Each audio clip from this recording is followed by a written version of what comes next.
92.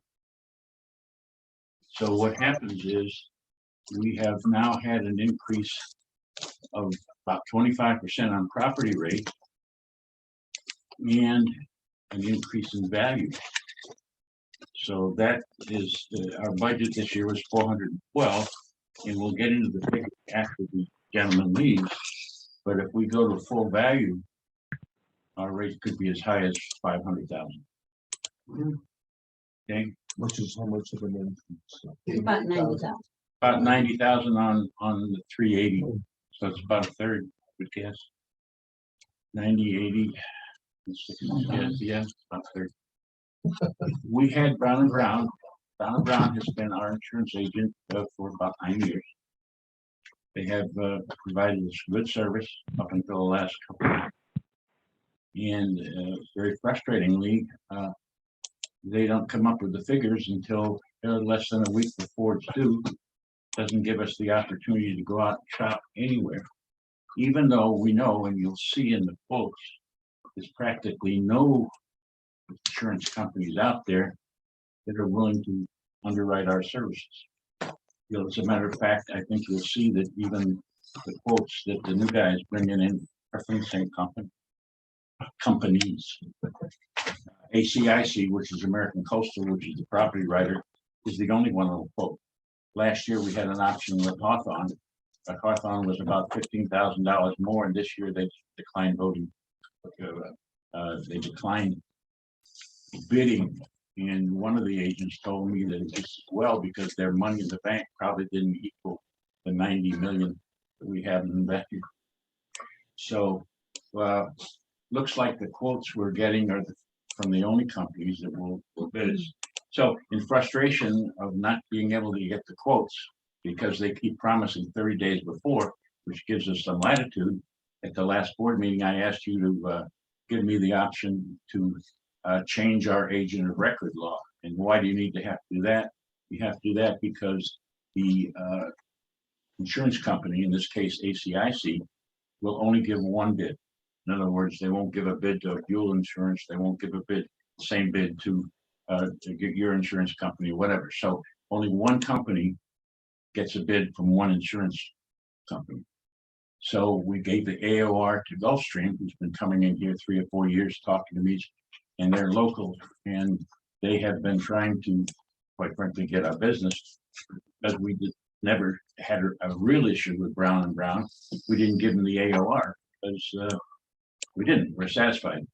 But in the last 2 years, the Brown and Brown has not been as service oriented as they have been in the past.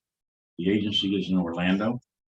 The only time I've seen the agent is 2 times to come in and pick up the check for some 300, 400,000 or whatever we got. So I gave the AOR to Joe Thompson of Gulfstream. That's the second bid. Unfortunately, this bid come in higher. And so maybe he made a mistake. There's only one area, if you look at comparisons, it seems like the umbrella, Brown and Brown it's something, and they are considerably higher. Maybe that's what they can get. And there's no reason for us to pay more money for the same coverage. So if we switch back, which is a potential, we may be, there's a 5-day rescission period, and we're due on the 7th, and today is the 3rd. We may not be able to get insurance till the 8th. Is that business days though, or? Now it's, well, we'll have to ask this guy. Okay, but this is as much background as I can give you. At questions before he comes in. So we currently have Brown and Brown. Yes. Okay. And you were saying Gulfstream, but you mean Gulf Shore? Yes. Okay. I got Gulfstream in my brain. I apologize. Just That's Gulf okay. Shore. Is that a boat or something? Are we convinced that this figure, Hey, Mike. are we convinced this figure on here is as far as you can go or not? It's 512. I don't know, you know, you know, we seem to be able to negotiate a little bit with Brown and Brown in the past. Not so much lately. So you know, as it lays right now, I mean, why would we spend 512 or would you spend 501? That's what I was thinking. Yeah. But From your point of view. if they match, I'll tell you that the proposals for service from somebody who's local, proposal for once a month visits for to help us on liability situations, to help us in risk management situations, is much better than Brown has given us. And I had Brown and Brown come in reasonable at a time frame, we wouldn't even be here. Well, that was going to be my question from Yeah. your point of view. If we can almost match. Well, the interesting thing is I think I told somebody they found out that when we changed the agent of record, Brown and Brown went to ACIC and said, don't allow it because Wildewood's manager is going behind the board and trying to sneak the policies away from us.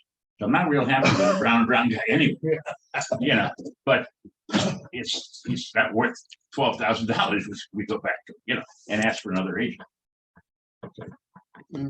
Other questions? What, John, any explanation on Yeah. why this is double, 16,000 compared to 8,000 for Well, umbrella? And what I'm thinking is he either made a mistake. He wanted our figures. I wouldn't give it. Okay. So that may be just his costing umbrella, or maybe he's going to the wrong company. Or he doesn't know there's other Brown. He does not know the Brown. And he shouldn't. John, he's got a clubhouse in. Huh? He's got a clubhouse in. It's this. Oh, It's this. John, Don't John, forget. Yes, go ahead. John, are there any non-financial reasons to go with one or the other? Is one or the other more reliable, for example? Both companies have been around a long time. Shannon, Brown and Brown probably has 12 offices in the state of Florida, along very big organization. And I think Okay. what happened, we've just run into an agent in Orlando who could really care less about us, and we're one of the biggest accounts they have. Thanks. John. What do you want us to do? Well, Joe Thompson is coming in to make a presentation. So sure, somebody else will come in for Gulfstream later.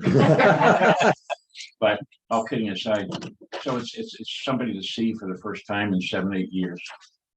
He's a good salesman, and he certainly talks about services that we haven't been getting as far as aiding us in risk management, coming out and doing things like that, all which all companies should do. If everything was equal, I'd say it's almost a no-brainer to go to Gulf Shore. But it not being equal, it's almost a no-brainer not to. Based on our ongoing process and our history, etc., we got to be a cash cow. Huh? I mean, we haven't really made that many claims against any of this insurance. The biggest problem is that 2 years ago, we were paying less than $24,000 for liability. And now you see it's at 51. Last year was 45. It's another increase, and it's been slip and fall. We've had 3 slip and falls that 3 of our residents have told me that they're very happy. Always paid for their return. Yeah. So, as we listen to this, are we going to discuss it afterwards? Or Yeah, I think so. You're I mean, still the point with this guy. Yeah, Right? he's coming and making his presentation, answering the questions, and the hard questions should be asked when he gets through. Say, you don't have to say what's the differences, but you know, your pencil wasn't sharp enough. Yeah, I was gonna say, we need to inquire, or at least let him know that his bid is higher. Yeah, he may be coming in thinking, oh, where are you going to sign? Because tempest fuses, as they say. March 7th, we're out of insurance. Squeeze. Yeah, and they caused the squeeze. This is something that we should have had to do at least 2 weeks ago. Normally. So we should turn this over, so he doesn't. Well, I would hope he's not going to run around and look, but yeah, I would. Was this one? Any other questions? Did you know how to do this? I would mind if he did see it. That's an incentive for him to come down. You might speak those things to him. Yeah. He's impressed me with that conversation. Besides that, he's local, which is always. Is he gonna have availability? Well, we have his quote. It's higher. But it's only hiring it's only hiring on the umbrellas or something. Yeah. Either he's wrong, or he's got the wrong company, or that's what it is. Do you think that's what we should focus on? To- Well, let's. Yeah. But at the let's- same time, if it sense. comes down. Make him sell you what his product, first, you know? There's nothing wrong with Yeah. saying, you're higher in one area than the Yeah, other one. I that's right. mean, there's nothing wrong with that. When Yeah, somebody's you coming seem in to and be saying, somewhat "I need comparable, except in one area. So I guess going John's point, if he does come down, comparable to Brown and Brown, is it worth switching it over? It is Yeah. absolutely Yeah. local. From- That's the kind of service we want. I would say that would be my recommendation. Normally it wouldn't be. And like I said, I'll give this guy tenacity for 3 or 4 years. He's been coming around and talking to us, but always wanting an AOR. And we were never in a position not to give it to him. What's an AOR stand for? Agent of record. Thank And see, the insurance companies will not give a bid to the agents unless they are the agent of record for the association. What comes first, the chicken or the egg? Does he have to be the agent of record in order to get a better deal? He can't even get a quote. As I was saying, the company will only give a proposal Which is to this. one person. They gave it to Brown and Brown. Right. Okay, because Brown and Brown was our agent of Okay. record. Subsequent to our board meeting, when I asked you if I could change it, if we thought it would be a good idea, you all let me do it. And so they pulled Brown and Brown's, and now he's the agent of record. He is officially our agent. He's right now, but that Okay. doesn't mean it can change again. And so these were the rates he got as a result of.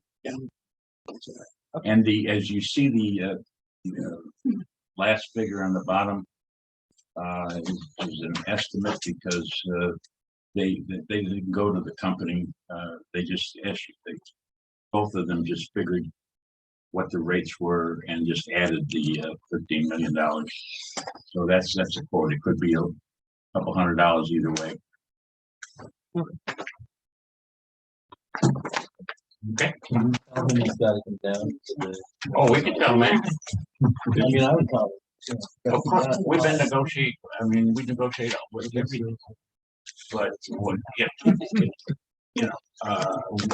he's also a little bit higher on the ACI series.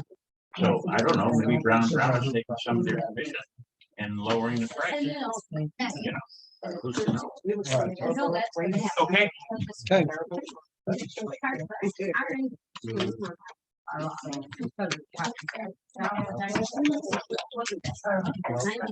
That's a ridiculous increase from something, 329? ladies and gentlemen, this is Joe Thompson. Hi, good morning, everybody. Coming in. Absolutely. Thanks for having me. I got some business cards I want to pass around to you guys, just to get my information. But certainly look forward to giving you some intel and talking about the renewal here. I'll go around the. Do you have a bulletproof vest on? Thank you. Not today, but I should have worn one, especially given what's going on in the marketplace with condominium associations. It's pretty daunting what's happening out there. I'm sure a lot of you have probably heard some rumblings about what's occurring in the property market in Florida. Certainly a difficult place to be in terms of being an insurance insured, because even on personal lines, we're seeing a lot of pressure going on. But there's a lot of reasons for the property market in the way that it is right now. One, for example, if you look at just the domestic weather events that have been going on for the past 5 years, since basically 2017. You look at things like named storms, we've had just a massive number of named storms from that point on. You think of basically the Harvey, the Sally, the Ida, a ton of Laura was one. We had the wildfires in California and Colorado. We had the derechos in the Midwest. We had the winter storm that was unprecedented in Texas. And all these things you're probably thinking, well, how does this affect us here in Bradenton? Well, all of those carriers that underwrite those risks in other parts of the country are the same carriers that underwrite coastal condos or condos in Florida. So it's all interrelated. from a reinsurance standpoint, their costs of reinsurance go up. They hand that down to their insurance, to the carriers have to pay more in reinsurance, and they have to purchase what they call facultative reinsurance in some cases, where some reinsurers are now getting a little squeamish on Florida as a market in general. So that's the domestic front. So all that is impacting Florida, but there's also massive issues in the state of Florida related to litigation. So it's something called a litigation crisis, right? You've probably heard about it. The state legislature is trying to remedy it. They passed a bill last year, Senate Bill 76. Did a little bit of, some reforms there, but it was kind of toothless the way they passed it because they didn't gut it in terms of getting rid of the attorney's exorbitant compensation that they get in Florida. It's called a fee multiplier. So in traditional civil litigation, in most jurisdictions, the prevailing party is not awarded fees, but in Florida, you are. So if you sue your insurance carrier and you go through this process, which could take years, because we actually still have some clients that have open claims from Irma. You can believe that, which is crazy. You go through that process, you're churning that file for years and years and years. These attorneys get something that fee multipliers anywhere from $800 to $1,500 an hour. So in most cases, when there is a settlement, the settlement is less than the attorney. So the attorneys get more than the settlement. So times that by hundreds of thousands of claims, personal lines claims, condo claims, and you can see from a business environment standpoint why insurance carriers don't view Florida as a favorable place to do business right now. So just in the last year, we've had probably 6 carriers pull out of the marketplace completely, saying we no longer want to write condominium property anywhere in the state of Florida. And that's had a drastic impact. We had a couple of carriers become financially insolvent in the past year. You've probably seen in personal lines, we've had at least 3 carriers go under in the past 6 months. So there's all kinds of problems right now in the market. Now, I'm not trying to paint a bleak picture like this is never going to end. Obviously, the market cycles are cyclical. Things go up. We have hard markets. We have soft markets. But we are very much in the thick of a hard market right now. And every condo is going through it. The spectrum of increases that we've seen, again, a little bit of information about us. So we handle about 800 condo associations from Tampa all the way down to Marco Island. I'm the exclusive agent for Manatee, Sarasota County. I also do a lot in Collier and Lee as well. So I probably manage about 65 to 70 associations, all condos, mostly coastal, probably about 30 in Manatee, Sarasota County. But the spectrum of increases that we're seeing on the low end is 15 to 25%. Okay. So I give you an example. We just partnered with a brand new tower in downtown Sarasota, brand new, doesn't get any better from an underwriting standpoint. New construction, impact glass, the best of the best materials, et cetera, 15% increase on their renewal. So that's doesn't get any better than that from a variable standpoint. So when you look at the opposite end of the spectrum, we're seeing folks get 50 to 100% increases. So I have a lot of clients on Longboat Key. I have a lot of clients on Lido, a lot of clients on Siesta. Many of those folks are getting crushed because they're directly on the water. They're frame construction. They have extremely old roofs in a lot of cases. Very few of them are fully mitigated with impact glass or shutters or hurricane rated doors, et cetera. So those folks are getting hammered. So again, I'm not trying to minimize the increase that you're facing by any standard, but you are fortunate that you're still with an admitted company. So American Coastal is admitted, so you do have the backing of the Florida Insurance Guarantee Association, which means if they ever were to become financially insolvent, you would get $200,000 per unit. That's a lot because you guys have 558 units. So that's obviously a somewhat of a positive there, as opposed to being with a non-admitted company where you don't have the backing to fight it. So as long as we can hang on to American Coastal, I think that's a good thing.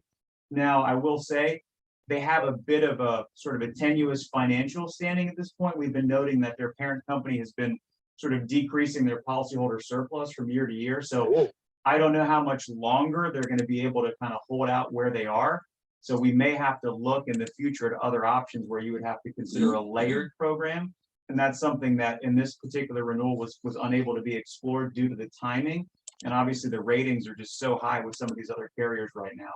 But what they're looking at, basically, the way they come up with your property rate, they look at different variables. For example, they look at geographic area, which we can't change. We can't pick up the association and move you farther east, nor do I think you'd want to do that. They look at the age of construction. We can't change that. They look at the type of construction. We can't change that. They look at your claims history. We can't change that. They look at age of the roofs, huge impact on the way they model property, right? So if the roofs are updated, if there's consideration to redo, do a complete tear down to build up on the roofs in the future, that would be an advantage. And also opening protection.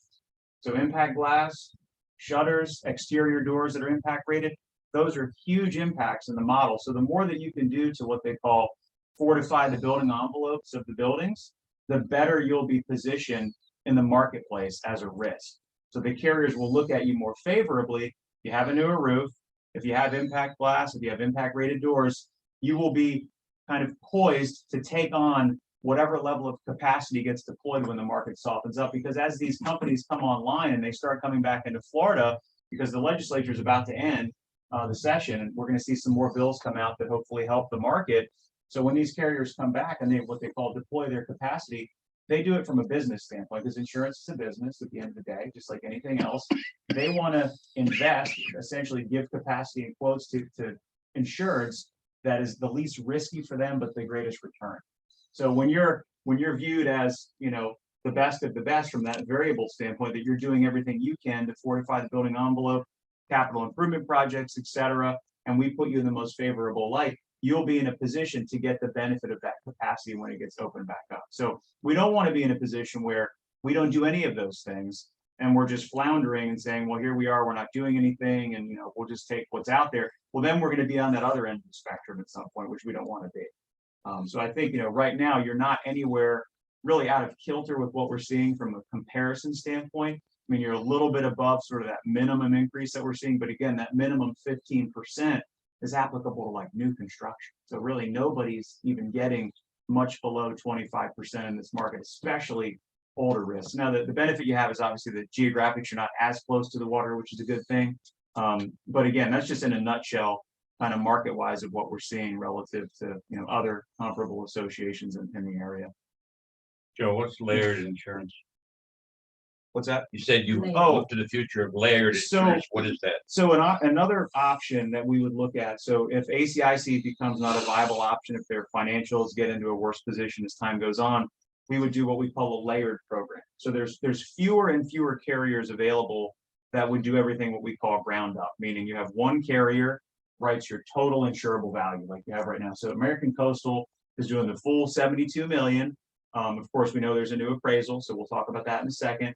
But there's very few carriers left that are willing to write all of the insurable value on their paper, essentially, because the ones that used to have all pulled out of the state. So in the absence of that, the other option is layered. So we have, for example, multiple carriers would participate to handle the risk. So you would have one company do what we call the primary layer. They would do the first 10 million of insurable value. Then we would build it to where you would have a buffer layer, potentially doing the next 5 or 10 million of insurable value, then thereby building you to 20 million insurable value.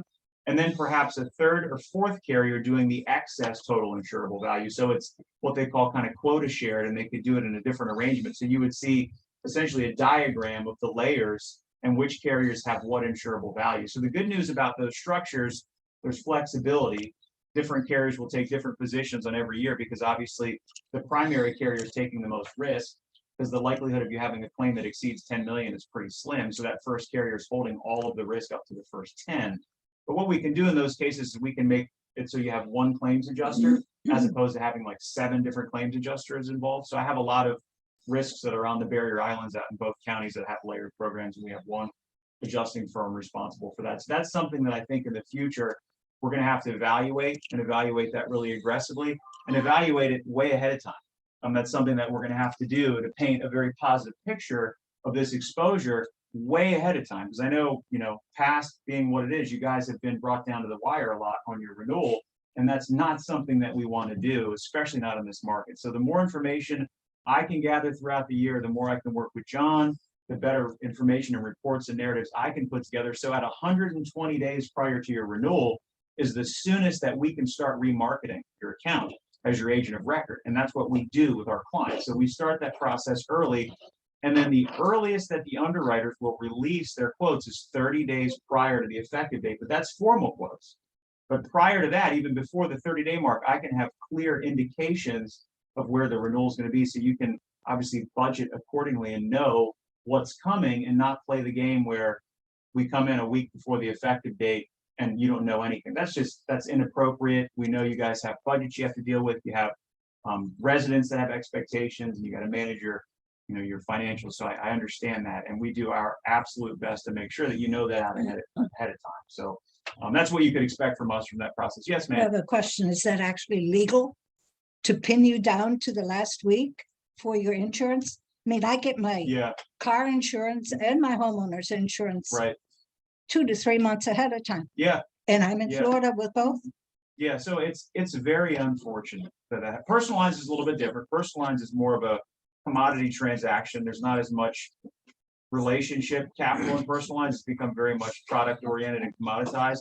But with regard to your question, there is nothing regulatory that provides that agents have to give, a month in advance or anything, which is really sad, to your point. But the truth of the matter is that we all get the quotes about 30 days prior to the effective date. So if an agent's saying, oh, we don't have it, sometimes that can be true for maybe a week into that time frame because the market's really in a pickle right now. But generally speaking, like for example, all of my April 1st renewals, I've already presented a lot of those already. So we're out ahead of it by about 30 days. And what I'm presenting is never a surprise to anybody because they're already prepared for what we've told them months in advance. Because I don't know if John shared with you, I have a risk management service calendar that I want to provide to you as an example of what we're going to be doing from a service standpoint. So we're going to meet throughout the year. It's not going to be here's your renewal, see you in 11.5 months, and I'll come back with a 50% increase. That is not how we do business. That's the reactionary philosophy of our industry, unfortunately. And so many agents prescribe to that. And as a result, they give all agents a bad name. And everybody thinks, well, this must be the way it is. Well, no, it's not the way it is. That's just the way that some agents do business. We don't do business like that. And that's why we have very good client retention, a good relationship with folks that we represent. So I will have a completely different modus operandi, if you will, for the process of what the renewal will be and what we'll be doing throughout the year as well to get you to that information and get out ahead of it. Nice. Sure. You have clients now that you've used the layered insurance Yeah, a method lot. with, Mhm. and in your estimation, about how much did that save them? So it really depends on the risk. I mean, it depends on the exposures and the variables that I mentioned. I mean, I can think of another client in downtown Sarasota that we actually had a layered option that was more competitive than their ground up option with the company, which is owned by Zurich, which would have been, seemingly a great option on paper, but the terms and conditions that we could negotiate with the layered option were much more favorable and enhanced than what the Zurich option was. So for example, the layering, you're dealing with A-rated companies. They're not admitted, but they're AM Best A-rated, which is the premier benchmark of financial strength for insurance companies. AM Best has been around for like 120 years. It's kind of like Moody's, but for insurance carriers. So when we can negotiate these layered programs, those basically A-rated companies have flexibility with what they can do. They're not bound by the states. They're not admitted. Admitted companies are more it's more regulatory fabric there where they can't provide you $2 million of wind-driven rain coverage. They can't provide you with $5 million of ordinance or law coverage because they're bound with what they filed with the state of Florida. So there's less flexibility from a coverage standpoint there. So we could get better terms and conditions and better coverage, which was really good. But in that particular case that I was thinking of, we also negotiated a better rate as well. So it really depends on the risk, but we would show you those options so you can see and you can deliberate. You can have a coverage comparison chart, a rate comparison chart, and choose what do we want to do? Do we want to pay a little bit more for better coverage, or is this a situation where we're getting better coverage and we're paying less? So it really depends, but we can put together the analysis for you for sure. So I'm confused then on the layered method. Right. You're getting less coverage, Usually better coverage. better coverage. Yeah, better coverage, and in a lot of And instances, it costs less. it can. It depends on the risk and the exposures and how you model to those markets because you're dealing with multiple carriers. There's multiple models that they're all using, and they have to kind of coalesce for them to agree on a primary rate, and then the rest of the carriers are what they call follow form. So the primary carrier is the one that establishes all your coverages, and then the ones above it are just kind of dropping down in coverage when they ever reach to that level. What you're providing now is not a layered program, and it's too late to deal with that this year. Correct. Yeah, there was a couple things we were able to improve because the timing was so tight. But I told John we'd be able to do it. But the issue is that with the property, we have the American Coastal option, which actually is a bit less than what I had sent you. found out that the quote that they had released was actually including terrorism, which I don't recommend that we purchase. So we're gonna be saving you like $3,000 on that. So it's about $3,000 less, but yeah, it's with American Coastal. So the question that we don't know, that nobody knows with American Coastal, is if they're even gonna be writing condo insurance next year. Because American Coastal is not rated. They're not AM Best rated. Yeah, they're only admitted. Yeah, so that's the only saving grace is that we have. It is, yeah, we have the backing of FIGA, obviously, but they're not, their parent company is having some financial issues, so we don't know what's gonna happen with them in the future. Joe, when an insurance company issues a rate Uh-huh, to your company versus X company, right.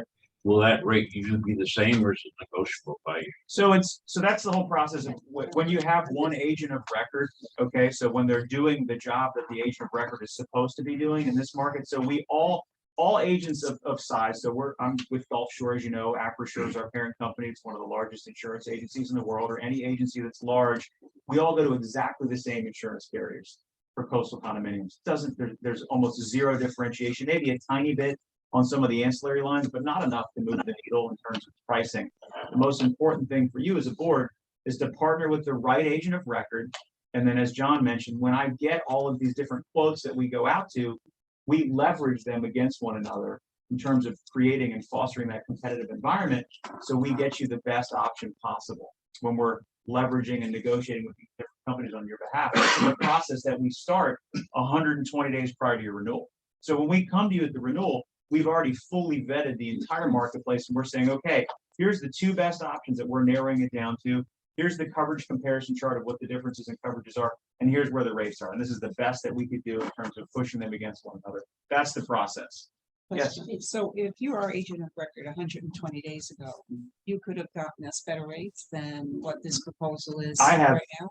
100% full confidence that you would have had a separate option other than ACIC had I been involved with that early part of the process, because there's no way that ACIC is the only option. That they would have had to, and I think part of this gets to you not having an advocate, and I know a little bit of the history just from John, and I've been talking to John since 2014. I'm going to be realistic here. I've literally been talking to him for a long time, for years, and I know you were bounced around for a few years and things, so I think a big part of it is not having advocacy, not having an actual agent that's really invested in you as a client. I don't think that they have any incentive or had the incentive to really roll their sleeves up and really try to go to bat for you in the marketplace other than American Coastal.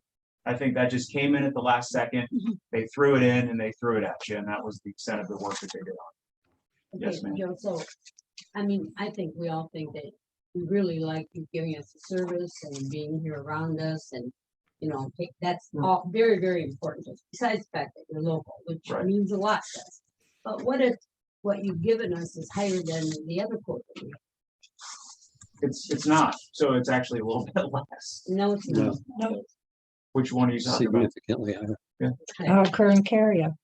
Oh, you talking about the expiring premium? No, the Yeah. new- No, we're talking about the proposal. new received proposal, from yeah. Uh-huh. competitive company. There are Yeah. there are some discrepancies or differences, for want of a better term. I mean, you gotta be upfront. Yeah. I mean, you know, I want you to know yours is lower, is higher than the one we received from Brown and Brown. Brown. Yeah, and you know, so we got the quote directly from American Coastal, so whatever they represented, I have it directly from the carrier, so they, I mean, I'm Somebody just letting you playing some know. games then because Yeah. yours is higher. And you're taking, and 3,000 should quote because of Correct. terrorism. Correct, yep, exactly, on the property. And then the other thing that we did was that we found a better excess option. So right now you just had an excess 5 million on your current program instead of an umbrella because you guys were dropped by your umbrella carrier. The umbrella option that we found, which is another excess 5 million, is a few thousand less. I think it was 16,000 versus. Way Yeah, up, way, double. It's Double. double. That's the one that's double. Yep. Right, but I'm talking about compared to what the renewal was on that other The one, that was like renewal, 20,000. your renewal quote is double theirs. Yes. On 5 million. Yeah, so that's, again, that's the actual quote that they had. So I don't know if they were just trying to kind of play some games by lowering some numbers because they knew that they weren't going to be working with you anymore or what that's all about. That But they- was before. yeah, so I don't know where they got those numbers from because we're working with all of the intermediaries and all the companies that they were working with and the carriers, and those are the quotes that were released. I think it's important then that you talk to John, because this is a proposal we got from them. And they'd have to acknowledge, it. I mean, if that's a proposal you got from them. Right, John? Well, yeah, well, it is in their terms an umbrella, in your terms an excess liability. I don't know if there's a difference, but we've always just lived with an umbrella Yeah, well, at the rate that they're current. they're used a little bit interchangeably, but there are some nuanced differences between the two. So the excess liability quote that we have will actually sit over not just your general liability, but it'll also sit over your auto and your directors and officers. So the current excess that you have now that's in place until Monday does not sit over anything except your general liability. So my question, Yeah. bottom line. Mhm. Bottom line, the price on Brown and Brown Mhm. is about 11 or 12,000 less than yours. Mhm. So if we, I mean, there has to be some way that we understand why there's a difference there, because obviously we'd rather do business with somebody here. Same company, supposedly. Yeah, I mean, I can obviously provide that information to the markets, but these are exactly the same quotes that they were given. So that there's zero changing other than All I them can say is penciling in that's what something that they given thought. us, and Yeah, if we go with them, they Right. have to give us this price. Because we have it in writing from them, isn't that correct, John? Yes. So, Under the umbrella, Mhm, you had mentioned auto. correct. What does that mean?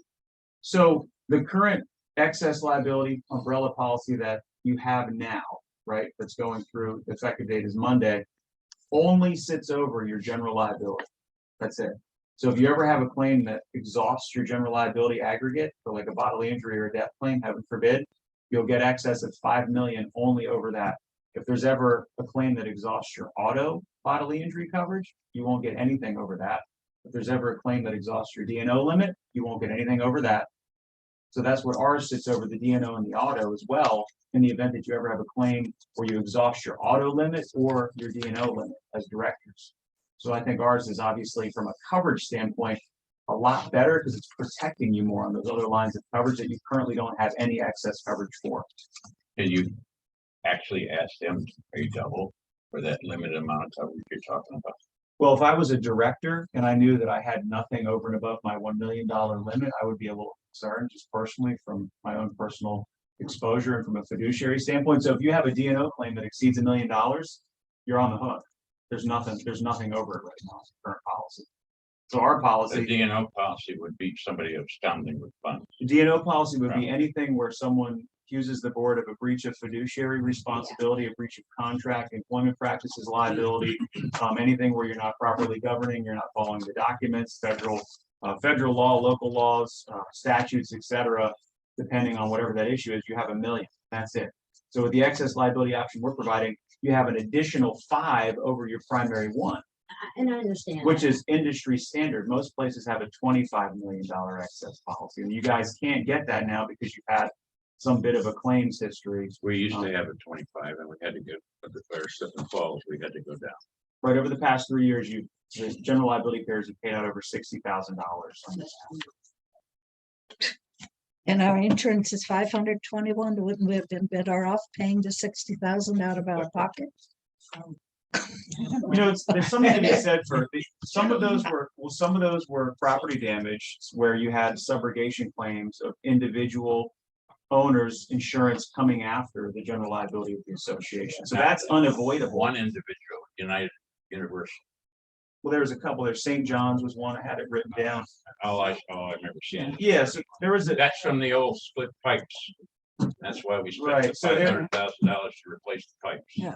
so yeah, so for the current term, you've had no losses, which is great. Be nice to have no losses on another term.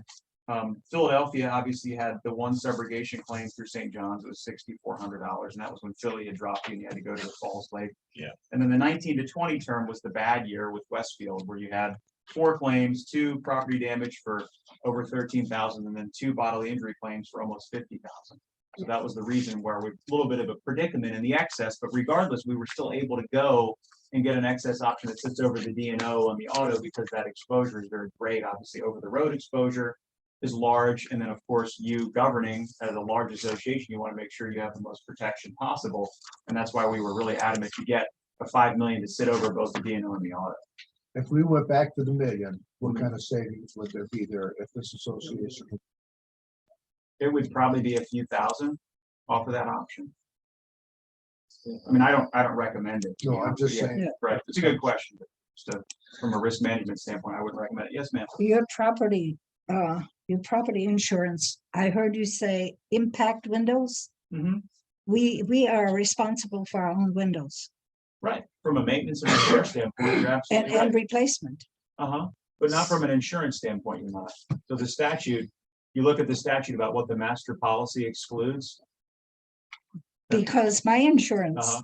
is based that I have impact windows everywhere. That's great. Yeah, you probably get a discount for it. $15 a year. Yeah.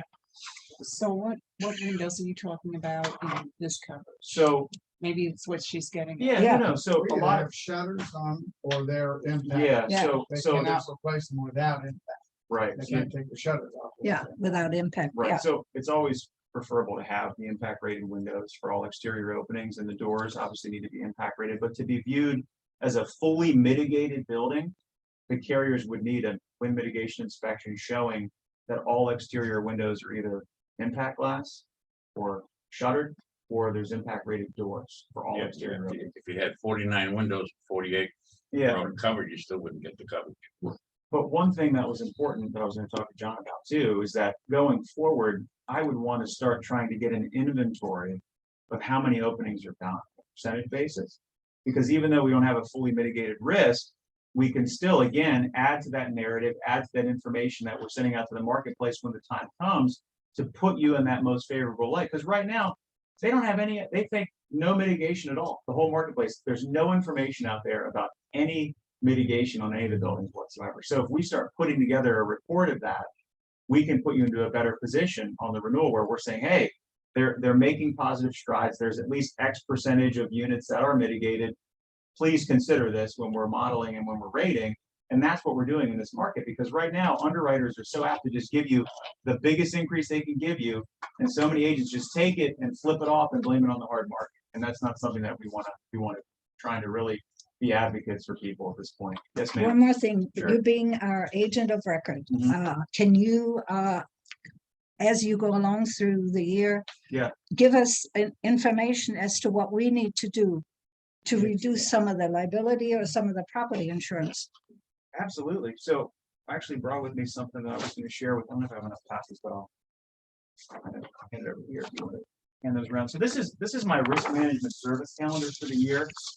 So effectively what it states is sort of a way that you can, hold me accountable. Not that you have to, I You hold know, myself I don't know, accountable. so Um, share.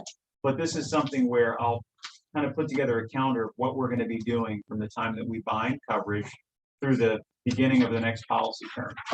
And a lot of that, number one, most importantly, is a liability site survey. So I would come out myself with our director of risk management and claims, and we're going to do a full, believe it or not, this large property, a full ground truthing survey of all of the common elements of this property. And we're going to put it together in a report. We're looking for trip, slip, and fall issues. We're looking for areas where there could be a claim situation, anything that we want to document. We want to be a good adjunct to John and his team. I know John can't be in every corner of the property every day. He is. Yeah, I know he tries. He'll probably be the guy that gives us a tour around when we're walking around.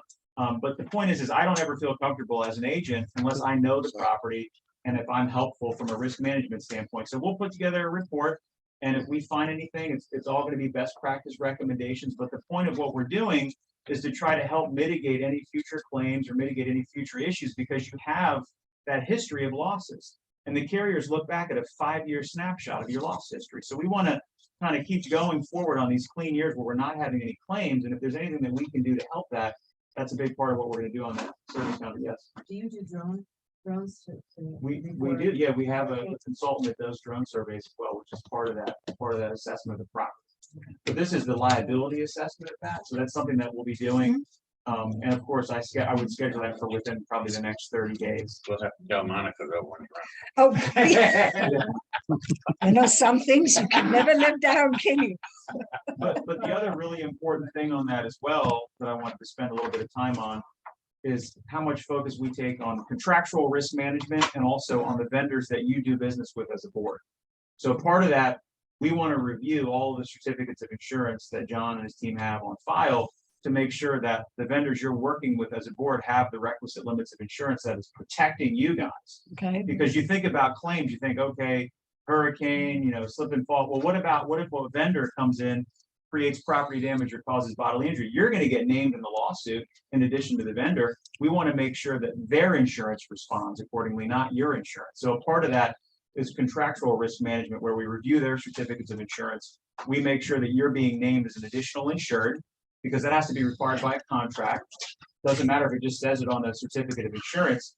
So we'll be providing a lot of help on that front, because we have sort of a boilerplate independent contractor agreement that we use and we provide to our clients to use, that makes sure that you're getting additional insured status. You're getting the vendor's insurance to be something called primary and non-contributory, meaning their insurance has to be exhausted first prior to your insurance. And also you're getting waiver of subrogation. So all of that will require a meeting with John and myself to go through and get that process started, because that's also a big factor in risk management for an association of this size, because you can't control what these people are doing. They can be coming and going, flying fast and loose with people that don't even work for them, with daily helpers for the day, or not providing you with legitimate insurance limits and things like that. I mean, certain contractors like landscapers and pool cleaning people and different HVAC companies, they all need like pollution policies for certain instances, pesticide, herbicide, chemical policies, mold policies, things that could come back and certainly bite you guys from a claim standpoint. So there's a component in there about that throughout the year that we'll have a meeting on. And then the other piece too that we do, and again, this is purely for education, not here to do a sales pitch on that at all. We do unit owner education. So we would be willing to do, whether it's an in-person or Zoom meeting, where we have private risk services division advisors that do what I do, but on a personal line standpoint, that we would do sort of a joint presentation about, what are you responsible for as a unit owner versus what is the association's policy covering. So we do a lot of that as an education basis. And of course, if somebody wanted to counsel with us on personal lines, we're not going to stop you from doing that, but we're very much there as an education basis on the front end. We're not there to, write your personal lines insurance. Of course, we can if you wanted us to, but if you just wanted to get an objective assessment of what you should be covered for, what the association covers, we're happy to do that. And we do those pretty regularly for clients. We actually have one next week down in CST for a large client down there. Joe, Yeah. making sure we have apples to apples. Because there was some confusion. You did not include on your specific written proposal what the value was for the property for ACIs. So the valuation is based off of the expiring appraisal from 2018. So that's unchanged. We have not added in the new appraised value yet. Yeah. Before you get there. Yeah. Is it the 92? I mean, is it the 73 or is it the 78? It's based off of the 2018 appraisal, so I have to double check it. I think it's the 73, or the higher number, the 78. Yeah. 78. Right. All right. Yeah. All right. So that's apples to apples. Okay. And I'll double check. No, it. you're right. Because that's the, well, all right, that's fine. Right. Secondarily, why should there be a difference then in your rates between you and Brown? There shouldn't. The ACIC, is. and I can find out from the carrier why that is, because it doesn't make any sense, because the quote is what it is. So the only thing is that maybe they got an indication they didn't have a formal and they sent you a number without having the formal quote. I'm not really sure. Well, we have a formal quote. Yeah, and I can, whatever it is, I can talk to ACIC today and make sure that they provide us with that number, because that's what they sent me the email yesterday with the formal quote. So there must be some bit of a discrepancy between what they sent them and what they sent us, but we'll get it ironed out. Maybe, No problem. Yeah. Maybe Brown has a little bit decrease in their commission. I don't. Yeah, I mean, There could be some reason. Yeah. I think that's the biggest stumbling block right now. Yeah. figuring out why the That is You're the saying all the excess right liability. I can tell you right now, whatever ACIC releases, what they had to release. And Well, so that's our biggest question. Yeah, Why yeah. there is a difference. I mean, we like everything we're hearing Yeah. from you. We like the support, but we need to know why there's a difference. yeah, and So once we get that settled, then we can't make a decision that's until we know why. yeah, it's- and I'll get it. I'll get them to honor that today, because to me, it doesn't make any You know sense. that, then the Yeah. board can make a decision. on Right. that. Yeah, I'm happy to. Roger has a point. Yeah. Joe, Yes, sir. you said earlier $3,000 would come off the ACIC. Yeah, it's fees, about right? 370 is the actual quote. Yep, 370. No. 370 would be. Okay, okay. That would All right, so That's then the ACIC quote. Yeah. that Yeah. would match that would match Brown's. So that is the actual quote. That's, yeah, that's It is. kind of what I think I said. Where we have the big discrepancy though is in the It's the- excess. Yeah, and I And can that's what we find have out. to figure out why. Yeah, and that's something I can It's the obviously umbrella, find Everything out. else is right there. The Yeah. umbrellas. I know Yeah. double. Well, Right. if you were to listen to the Brown and Brown agents that I'm not happy with, obviously. As I said before, he would tell you that, well, your new agent did nothing but get my policies and all my hard work. Thank you Well- very much. But that happens sometime, right, Joe? Well, it didn't happen with the excess, because like I said, the excess option that I did present there as an option, the $16,000 one is actually protecting the association a heck of a lot more from a liability standpoint, because I'm just letting you know, it is what it is. But as fiduciaries of the board, you know, I personally would want to be protected over above $1 million, because D&O claims often go over. 5 million too. No, but their option only sits over the general liability. You don't have any protection over the D&O or your auto. So if you have a D&O claim that exceeds $1 million, you will have zero coverage above $1 million. I'm just throwing that out there as That's something. okay. Yeah, just fine wanted with you to that. know as a board, I We would want to understand. know if I was in your We're shoes. fine with that, Yeah. but you need to know why the prices are. Yeah, and I can dig into that and That's get that totally fine. solved today. Yeah, no problem at all. Yeah, because we're running short of time, aren't we? We need to make a Yeah. decision. Yeah, I'll figure that out today. It's like I said, when the quotes are released, they're releasing them as they are, unless they kind of fiddle around with numbers or something. What I'm hearing you Yeah. say, Yes, sir. is that this figure that we have, 512 plus, is Mm-hmm. because we're not gonna be involved with terrorism, it's gonna be 5.9 Yeah. No, instead of 5. Right, the ACIC quote that has the no terrorism is 370. Okay. Yeah, Me, 510. yeah. Yeah, and then the Right. umbrella It comes should be down, you're, exactly what it you're, is. Well, let's get Pretty into, close. Yeah. we can too, if you're ready, That's But what I'm we're- saying. talk about the new this valuation figure here, and the impacts of that. That would be what, next year? So if you look, so just As long as it's the topic is the new value and the new appraisal. So Florida statute for condos 718, as you're all familiar, requires that you have a new replacement cost, insurance replacement cost appraisal once every 36 months. So the time has come. So we've had a 2018 appraisal. We have a new one.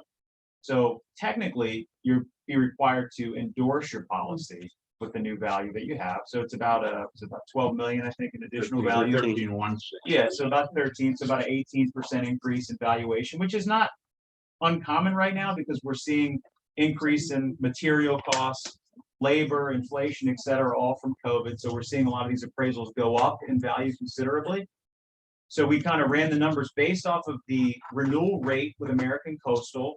If we factor in another approximate $13 million in insurable value based off of the existing renewal rate that we have, it would be about another 63,000 in premium over and above what the 370 is right now to capture that additional new value.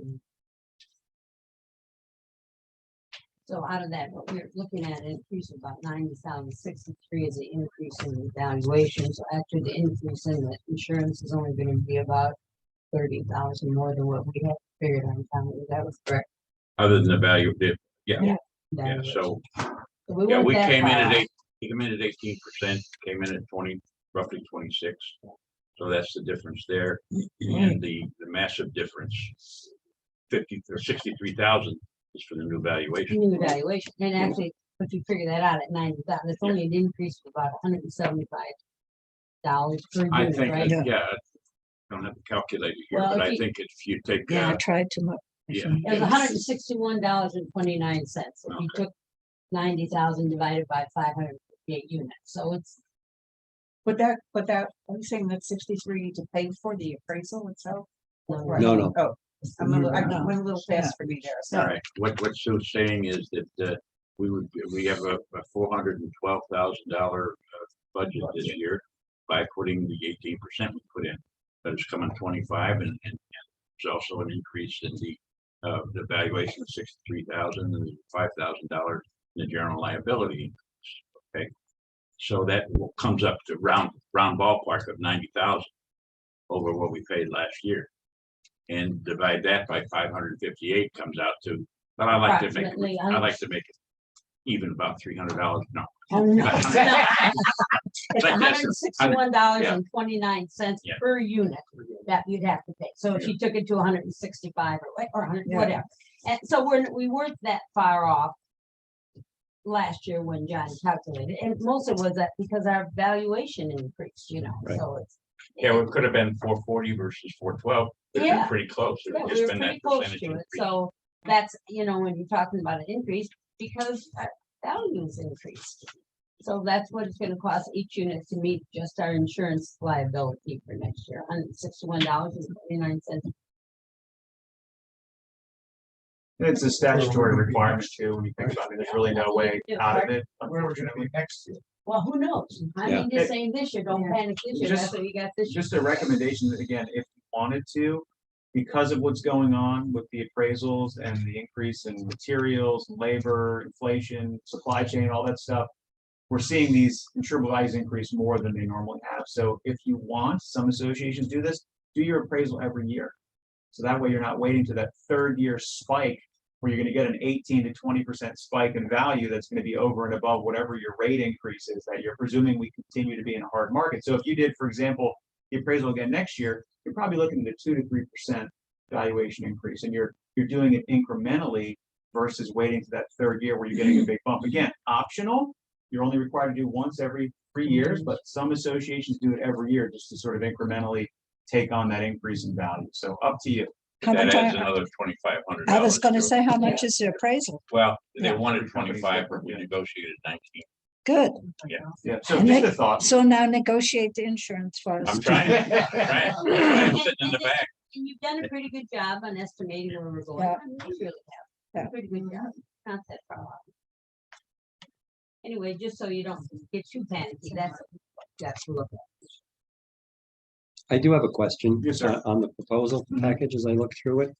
There's a page, this happens to be page 11. Mhm. It only lists 4 clusters of our buildings.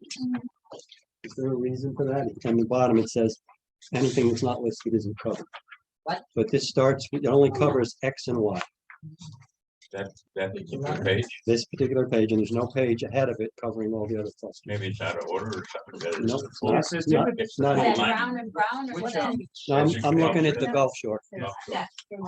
Can I see the header on that page? There is no header. Yeah, what is it? What's attached on the prior page? Page 11. Oh, I think that's just. Is it page 10 is that? Yeah, sorry about that. I think that's just in a different order. It's gotta be. Yep, Shuffled page, it somehow. all right, page Yeah. 10 is missing. Yeah. Okay, Yeah, I have the, there's another copy. okay, page 10 is missing from this package. Huh? It should have it in order in that page. Oh, Yeah, we're trying to fill it apart to get it done fast. Okay, No, I can Good give point, you Brad. another copy. You want another copy? I have 4 copies. You have it. Yeah, it just might have been collated a Yeah, little weird it's- or something. It's in there. Okay, no worries. Yeah, it's just supposed to be in, it's gotta be in order. It's just part Yeah, of I the. don't have 10, Oh, but I yeah. got There's just in an order. Yeah, just to reassure you, we take whatever's on the appraisal, we create something called a schedule of values, and it just transposes what's on the appraisal to the schedule of values. There's no, we don't, we don't make up locations. or anything like that. I know. That all not odd number. Oh, you didn't get the good one. I've got page 11. Oh, Yeah, we've got. And I've got, yeah, this is what I have. I don't have. that. Oh. yeah, I don't have that. We're good. All 4 clusters. Right. It's just a. Yeah. Roger, every other one has fronts and backs. Oh, You gotta- okay. you gotta run. I got one without that. Yeah. No worry, no worry. I just had to ask the question because I didn't see Yeah, it. no, glad you did, but I gave you the other copy. Yep. to be correct. Yeah, I just gave it to her. Cluster. You see it? Yeah, yeah. You have this picture. I don't have it. One more question. If we are free of any liabilities or payments, will you literally try to get the insurance down every year? Of course, yeah, that's what my primary job is. Obviously, as the agent, I'm here as an advisory role too. I don't just view this as a transaction and I disappear. I have very different philosophy. So yeah, we do have a job and a duty to go out there and remarket everything to the greatest extent that we can and aggressively. Because in this market, really, the key differentiator between agents, especially agents that specialize in condos, are basically 3 things. The agent's knowledge, the service that they provide, and then how aggressive they are in the marketplace. That's it. We all go to the same exact markets. There's really no differentiation on markets. It's truly about who represents you and how well they do it. That's really the key to insurance placement in this market for condos, especially in this hard market rate, because it's a really, really bad time for condos. So yeah, the answer is yes. Yeah, So that, did you supply John with references? I'd be happy. Yeah, over the Okay. years I've We've done had that. him. Yeah, You have, yeah. okay, Yeah. okay. But whatever that excess option was, I will find it and I'll get to the bottom of it, and that's what you will have, if that's what the board wants to do. If you want to have the less coverage option, we can show you that, but I will be on the record as recommending the one where you have your DNO covered appropriately. This is probably a little out of line, but how much of that building failure in Miami Beach affected the rates this year? So the Champlain Towers South collapse had a very impactful sort of event for the market in a couple of respects. One was on casualty, which is general liability. So a lot of the companies that wrote condominium general liability as a result of that collapse have now pulled out completely. Philadelphia is one of those companies that you used to be with. They pulled out. They don't like to do condo casualty anymore. A lot of the carriers are now requesting engineering reports for buildings that are over 3 stories that are of a certain age. That's gonna become law. They're debating it right now. There's 2 different bills. The session ends on the 11th, so we're going to see whatever gets coalesced there.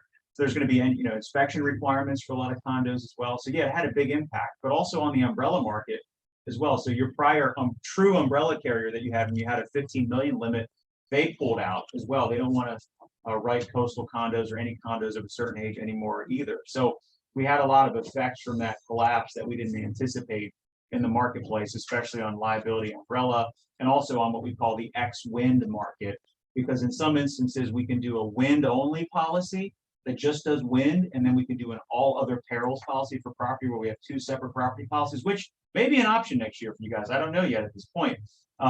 One very competitive ex-wind company called Great American was actually on Champlain Tower South as the ex-wind carrier, which ex-wind collapses and not a wind peril. They paid out $40 million for that, and they pulled out of the state. So we lost them as a carrier to use for ex-wind. So now that market is getting harder as a result. So it really had 3 impacts. It had an impact on general liability, umbrella, and the ex-wind market. So yeah, it did have a big impact. What about the DNO? Is that? So the DNO is interesting because DNO does not cover bodily injury and it does not cover property damage. So their DNO did pay out policy limits, but it really depends on how the lawsuits are worded, with any sort of implication of breach of fiduciary responsibility, breach of contract, lack of governing appropriately, things like that about their professional judgment and oversight. Like, for example, getting that engineering report and they didn't really act on it. Those things were called into question. That would have been a DNO claim. So DNO is not really as impacted by that because this is more of a mass tragedy, obviously with 98 people perishing. But DNO has been pretty steady over the years for condos. The only time where DNO gets a little weird is if you do have a claim, they drop you really fast, regardless of how large the claim is. And then once you go into sort of the excess and surplus lines world of DNO, it gets very expensive. The deductibles go way up and there's lots of exclusions. So as long as you can stay clean on your DNO, yes. Were there any board members too? There's a class action lawsuit, everybody's name. Yeah. So it's going to be, yeah, I mean, it's going to be a big test of what they call the business judgment rule in Florida. So basically, you're protected as a board to some extent as long as you're making sound business decisions based off of consultation with experts, management recommendation, engineering companies, insurance professionals, etc. The second you kind of, you go rogue, arguably, and you do things arbitrarily, is when you would open yourself up potentially, and that's what's being evaluated for those board members. Did they, in the face of this engineering report that basically identified structural systemic issues that could cause a collapse, which I think it even said something like that, they were trying, but it wasn't quickly enough. And I think that's going to be the key issue of whether or not anybody's personally liable. So that's the big waiting game. Okay, I'm resigning. So there's no defense I'm for resigning. people who can't afford it. Monica said, I'm resigning. Yeah, Personal liability, no. there's a lot. The big older towers. There's a lot there for those boards to have to deal with. I mean, from a capital, it's a lot. It's a lot. And you're starting to see a lot of these are getting bought up too. There's some associations that are just dissolving. They're getting to a point where developers are coming in and buying the property. So we're seeing that happen in some places too. We had one down in Naples that happened recently. Somebody came in, they bought all the units and they sold the property and they're going to redevelop it into a high rise. was built in the early 70s. Doesn't the current legislation they're considering though deal with high rises and not two-story buildings like ours? Right, it's gonna be 2 stories and over. 2 stories and over. That's one of the bills, yeah. We're just waiting for the session to end so we see what the final verdict is on it. We hate to speculate. Anytime, even when you get so close, they ultimately things change the last second always. So when they get in there and lobby things, so we're waiting for the end of the session on that. So how do we resolve the difference in the policy?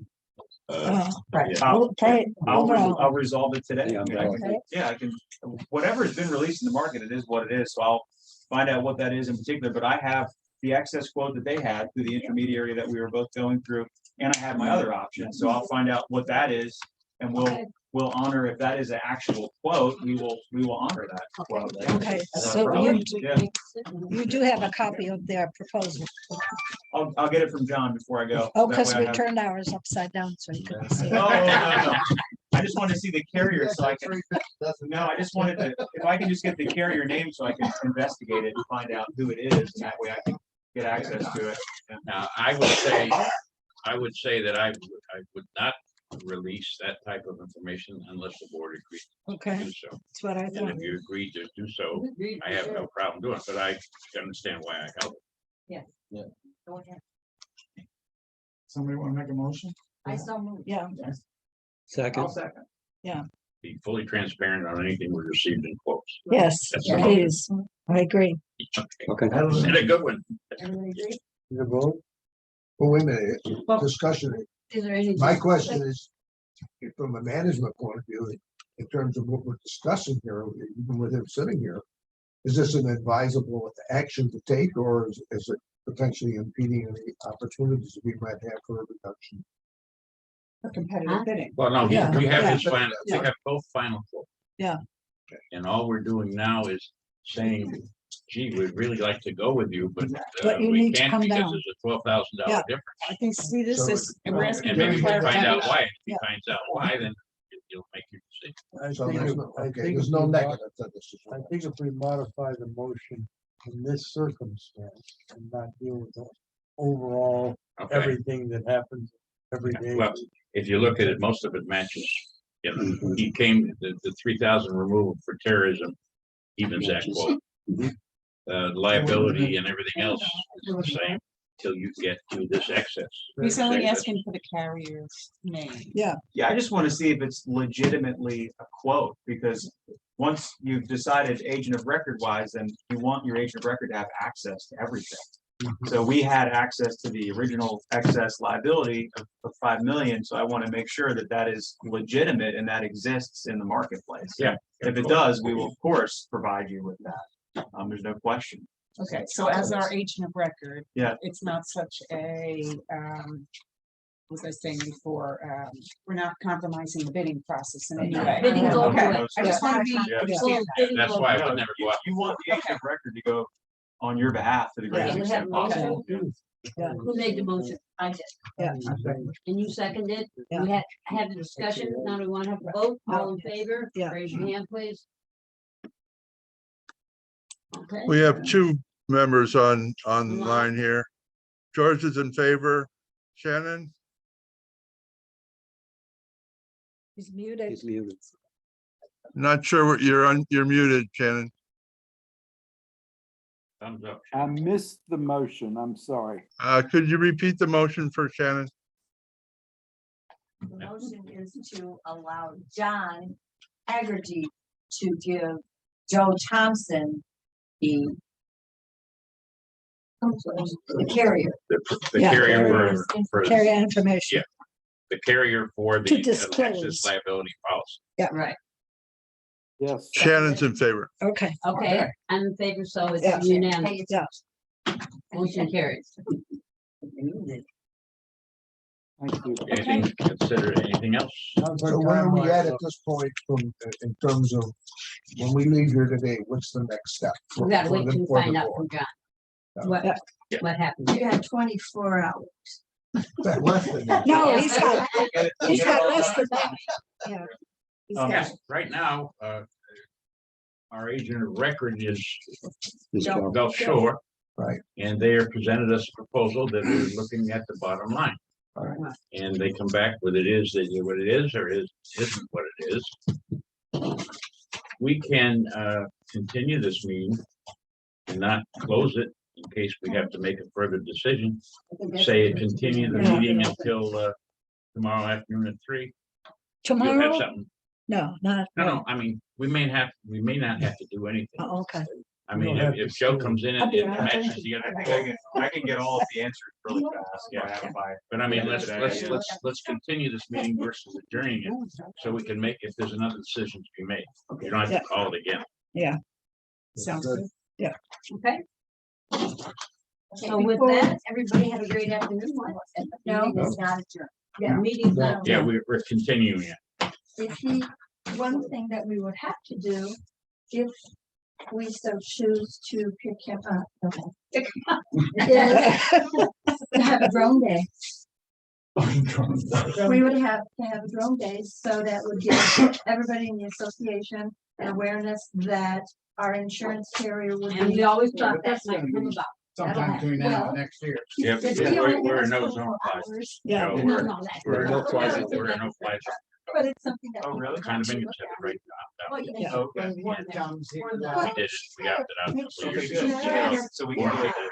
Okay, perfect. You know what? I said that kiddingly We'll get that. years ago. You know. What happens if I'm out there naked sunbathing? Yeah. That day you can hide out there and do something. I Well, will. you know, they have the new drones where like the action ones where it actually follows you around. Oh, A lot of there the, you a lot of go. the extreme like BMX guys and so forth. Well, you know what?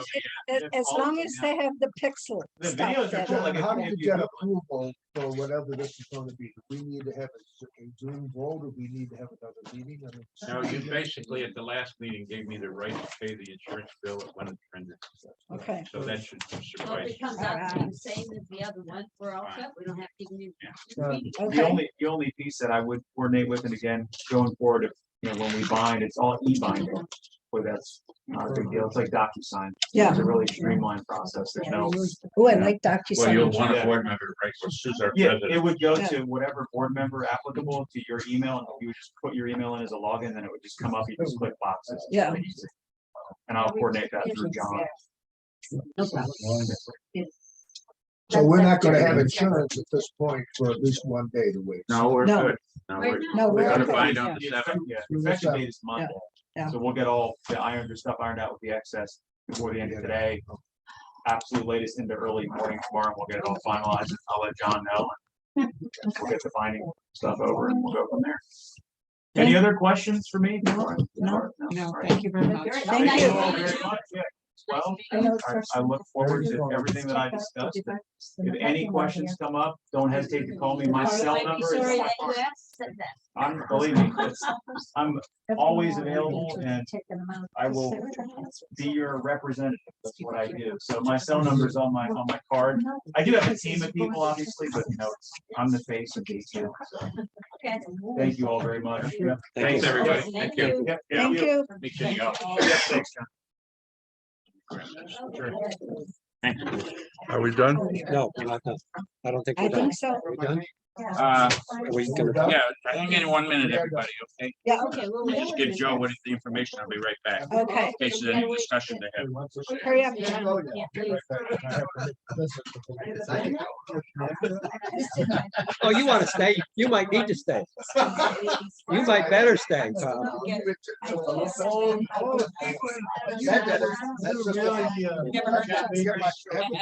That's what I'm thinking. You're literal.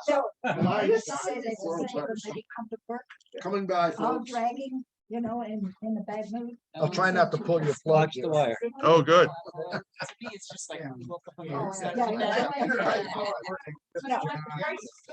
yeah. Exactly. Yeah. It's Yeah. much better having it here. Yeah. Going around and look where they're mulching. I mean, it's peak. I believe John is going to be coming back He's coming after he escorts our Oh, he's- insurance man out. Bladders, folks. All right, I've drank 2 bottles of water and a mug of tea. I I don't have a weak bladder. I got a full one. How Please don't turn on the water. I thank Tiffany for telling me that the sound seemed to be pretty good. Would the rest of you agree? But Good. Yeah, I have another device that I could plug in, but I have to get an extension because I don't have enough room on my USB ports to get that extension plugged in, which might give us a better speaker. Keep working on it. What? Oh, it went well. I actually had a diet. Chris, thanks for always trying new things to make it better. That's awesome. Yeah. Yeah, this is a microphone that Barbara had brought in and John has been using when he zooms from his office. And it seems to work pretty well. And so I have a little short cord that I can use that I can plug that in the next time. And then, you know. Shannon, how's the surgery? And there's wide grassy area. Right across from where I live on the 800. Yeah. Wide grass area. And there's wide grass. You had one knee done or both knees? Just one, just the right one. Uh-huh. I don't know how people have both of them done. Yeah, I know Kathy's doctor didn't recommend that. Too hard to, you can't do enough of rehab. Yes, and you need two caretakers rather than one wife. Where did you have your surgery done? Blake? It was done outpatient at Blake by Alan Bellotti, who I heard was the best man around here. Sounds like. I'm still good about that. So. Did they give you one of those things to wrap around your knee that circulates cold water? Oh, there is nothing like that cold water therapy. That has been unbelievable. That's a really nice device. I know we've borrowed, John West has one, and we've borrowed his 2 or 3 times now. Well, I tell you, when my knee gets healed, I'm going to wrap it around my head and see if it does any good there. Oh, my. Well, Kathy would always let me know when it wasn't feeling cold enough. I bet.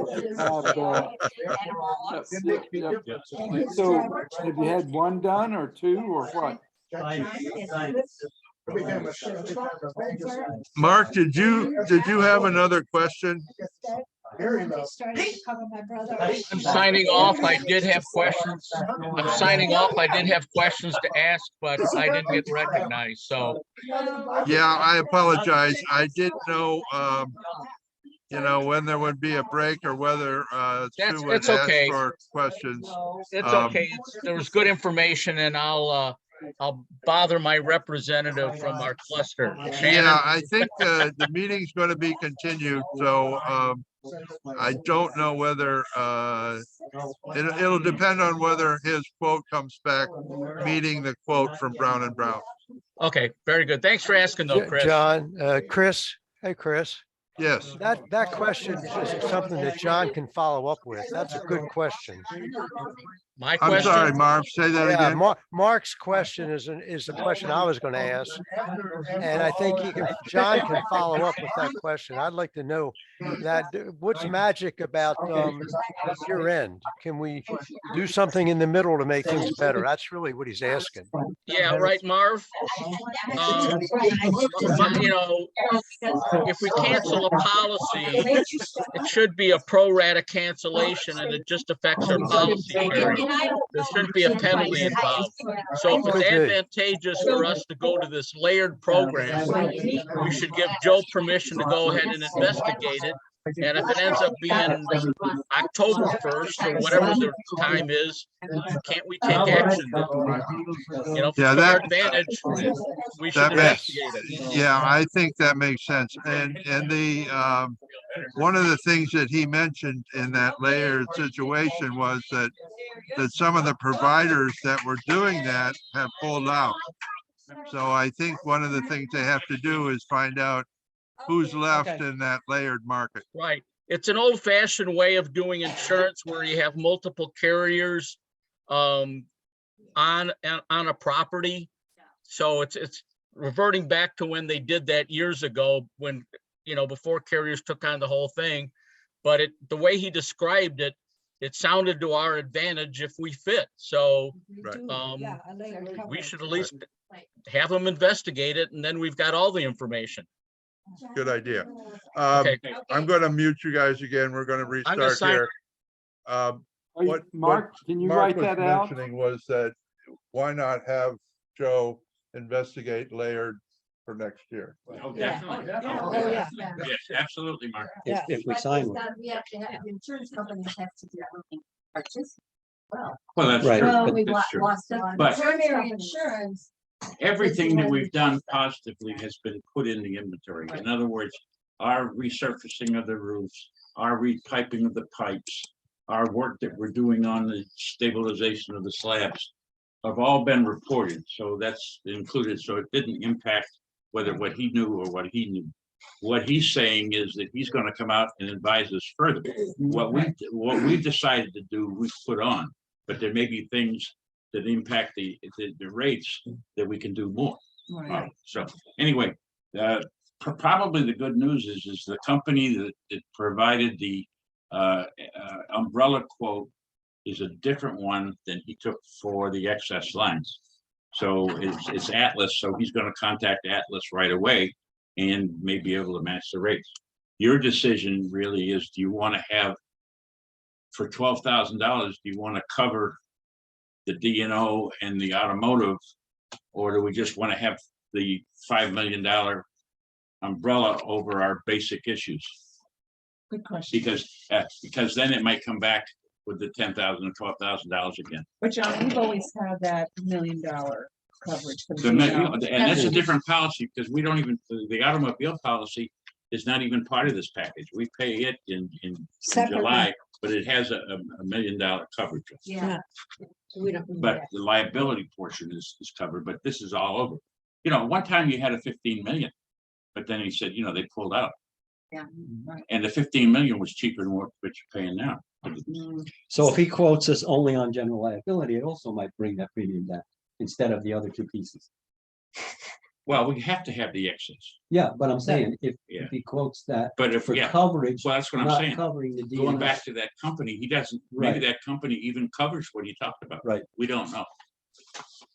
So he's investigating the umbrella. Right? He's Right. investigating the umbrella. Otherwise, everything else. Everything matches. Everything else pretty close, yeah. So the figure we're actually looking at from what he said earlier is 509,000 plus, because he took 3,000 off of the term. Is that? But you That's mean right. minus, not plus. No, yeah, 5,000, yeah. 5,009 Nine. minus. Minus the Oh, I thought it umbrella. was 512 is what's. 512 and it's down to 59. 5,900. But if he matches the The other umbrella liability will be down to policy, it 501. could be 501. Yeah. We're gonna be the same as the other one. Right. Yeah. Yeah, We're I being understand synced. that. I guess what I'm saying is that if we decide that we're gonna go with it, it would be 509, not 512. That's correct. Yeah. And that's good thing he brought it up, because that was a stickler in my mind. That's why I asked the question, Mhm. don't you get the same rate as anybody And else? he And kept saying obviously he he did did. get the same rate. Yes. Yeah. You're right, yeah. No, because they're quoting two different things. He didn't say much about reducing his commission, did he? No. No. Although I bring it up. Yeah. Yeah, we will. Okay, that's it. He said he could hope to get back to me. As soon as I get back to you, I'll send you an An email or mass email, something of yeah. that nature, let you know. Yeah. We may have to vote something, or we may have to not. Okay. Or we may come back and say, well, he found us a new rate, but it's $2,000 higher than the other guy. You have to make that decision. I don't know. I think the most important thing I saw here is that we have, in his eyes, hired an agent to take care of our insurance needs, both on the proactive side as far as preparing for those things, and the reactive side covering us if we have a problem that's insurable. So we haven't had anybody that comes in here and does I that. know. I don't think No, they'll- no, you haven't. And They we've just tried, pocketed we've their tried, commission. but they all want an AOR before they come in and talk to you. Yeah. Well, I And think so far before, our prices were going down. When I first got here, it was about $390. Yep. It was down to a low of $295 2 years ago. So there was no reason, I mean, we're riding the downscale to run out, Well, if we can depend upon him, we've got ourselves another person on the saving committee, just like the water and some of the others. That's right. So Yeah. I think the bottom line is that it's a win-win situation here, both for our insurance needs and for our future needs, which is more important to me. I think Just so trying too. to chase the ball down the highway. I think you're right. And one more thing, Tammy, one more thing that, for you and Debbie. Although I've never been, his company has a monthly luncheon Yes. over on the beach. Well, then we go to the CAM meetings Yeah. and he's been at the Yeah, CAM yeah. meetings. And some of the things that he said, that's why at the meeting, I asked you about the layered program. Because it's like, we've been instructed on all this stuff, everything that he said, he has said. When before. did we get off the layered Didn't we? program? I thought we were still on that. Why didn't No. Brown and Brown offer layered? Well, that's part of the reason. Okay. That's part of the reason. They're not doing their job. They're not doing their job. That's the reason they pulled off. They're Right. just. As long as they were We're reducing easy premiums. business if it we're was not okay. But everything that he said, Except he has write said a before, policy. so if he was going to change his little tune or was lying Yeah. to us, no, he was right on what he said. But he still has a luncheon you haven't gone to. You and Debbie like those, yeah. Oh, those lunches are good. That's when you call me. I don't know, I kind of. I will now, each time they send one, because they invite anybody and everybody. And Send it out. they had a couple, like I said, I haven't been to them because it's usually 2 or 3 companies Y'all together. keep going to those Zoom ones, that's fine with me. But usually an insurance guy and a painter and an office supply will have a meeting together. And they've been having them down at, they've been having them at the steakhouse downtown. These weren't covered in the notes and minutes. Yeah. I haven't been there. I haven't- No, it's still on. It's still on. Fleming. They've been having they have the Flemings. Wow. Nice. Okay. People tell me they have good salmon steaks, everything. Anyway, okay? Okay. All right, I'll let you Okay, know. as- we're gonna close. Thanks, Bye. everybody.